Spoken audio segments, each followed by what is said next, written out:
ప్రభుత్వ పాఠశాలల స్థితిగతులపై ఏపీ అసెంబ్లీలో మంత్రి లోకేష్ కీలక వ్యాఖ్యలు చేశారు. కొన్ని స్కూళ్లలో అన్ని మౌలిక సదుపాయాలు ఉన్నాయని, మరికొన్ని స్కూళ్లు అధ్వానంగా ఉన్నాయని లోకేష్ తెలిపారు. అన్ని స్కూళ్లలో మౌలిక సదుపాయాలు కల్పిస్తామని హామీ ఇచ్చారు.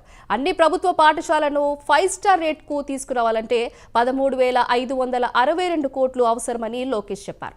అన్ని పాఠశాలలు మెరుగైన స్థితికి రావాలంటే ప్రజాప్రతినిధులు స్కూళ్లను దత్తత తీసుకోవాలన్నారు. జియో 117కి ఆల్టర్నేటివ్ తీసుకురావాలి. అది చూసుకున్న తర్వాత ఎక్కడ ఇన్ఫ్రాస్ట్రక్చర్ అవసరం ఉందో అది బేస్ చేసుకుని ఇన్ఫ్రాస్ట్రక్చర్ బిల్డ్ చేయాలనే లక్ష్యంతో మన ప్రభుత్వం ఉంది అధ్యక్ష. దాంట్లో అధ్యక్ష మీరు చూస్తే ఇన్ఫ్రాస్ట్రక్చర్ కూడా అనేక స్టార్ రేటింగ్లు ఇస్తాం జరిగింది అధ్యక్ష. 0, 1, 2, 3, 4, 5 స్టార్. ఇది ఎందుకు చేసామంటే నేను కూడా వ్యత్యాసం చూసాను. కొన్ని పాఠశాలలో ఇన్ఫ్రాస్ట్రక్చర్ అన్నీ ఉన్నాయి, బెంచ్లు ఉన్నాయి, టీవీలు ఉన్నాయి, రంగులు ఉన్నాయి.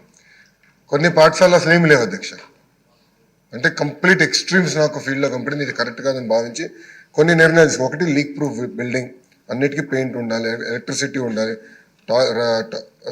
ఫంక్షనల్ టాయిలెట్ ఉండాలి, డ్రింకింగ్ వాటర్ ఫెసిలిటీస్ ఉండాలని నిర్ణయం తీసుకున్నాం. దీంట్లో భాగంగా మనం అనేక రేటింగ్ మెకానిజం ఏర్పాటు చేసాం. ఆ రేటింగ్ ఎట్టి చేస్తున్న వివరాలు గౌరవ సభ్యులు కూడా నేను పంపిస్తాను అధ్యక్ష.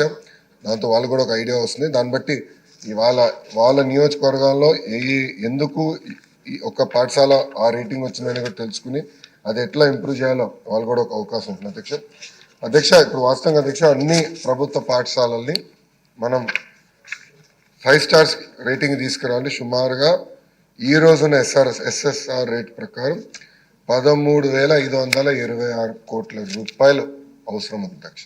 ప్రభుత్వ పాఠశాలల్ని దత్తకు తీసుకుని లోకల్ సిఎస్ఆర్ నిధులు కానివ్వండి, ఇతర వేరే కార్యక్రమాల ద్వారా నిధులు జతపరిచి ఈ ప్రభుత్వ పాఠశాలని ఇన్ఫ్రాస్ట్రక్చర్ని ప్రధానంగా ఇంప్రూవ్ చేయాలని గౌరవ సభ్యులందరినీ కోరుతున్నా అధ్యక్ష. ముందర జియో 117కి ఆల్టర్నేటివ్ తీసుకురావాలి. అది చూసుకున్న